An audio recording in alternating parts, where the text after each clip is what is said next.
Sono arrivati nel Bellunese i primi profughi, per loro si sono aperte le porte della Caritas. Sono 12, tutti uomini giovani, arrivano dall'Africa occidentale, dal Senegal, dal Mali, dall'Uganda, dalla Liberia. Erano in Libia per lavoro quando è scoppiata la guerra. Nel caos generale sono stati prelevati a forza, caricati nei barconi e spinti in mare direzione Lampedusa. È quanto hanno raccontato a Monsignor Bardin, che li ha accolti assieme ai volontari a Feltre. Profughi spaventati che hanno parlato con i familiari con i telefoni messi a disposizione nel centro di Via Nassa ed ora sono in attesa di conoscere il loro destino.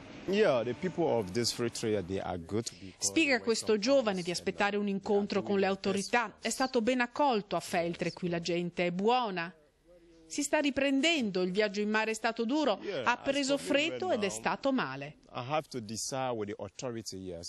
Monsignor Bardin racconta di giovani educati e molto attenti alle indicazioni ricevute, grati per l'accoglienza, sono ancora impauriti e confusi per quanto visto e subito. E la gente di Feltre che dice?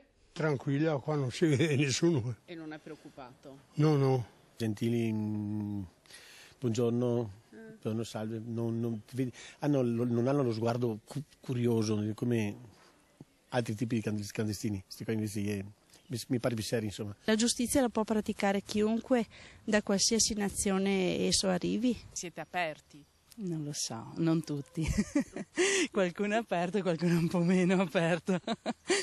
Un invito all'accoglienza è arrivato da Papa Ratzinger, fatto proprio dal presidente della regione. Non abbiamo paura degli stranieri, abbiamo paura di quegli stranieri che vengono qui a fare i delinquenti, ma abbiamo conosciuto l'immigrazione e vogliamo gli stranieri che rispettino le nostre leggi.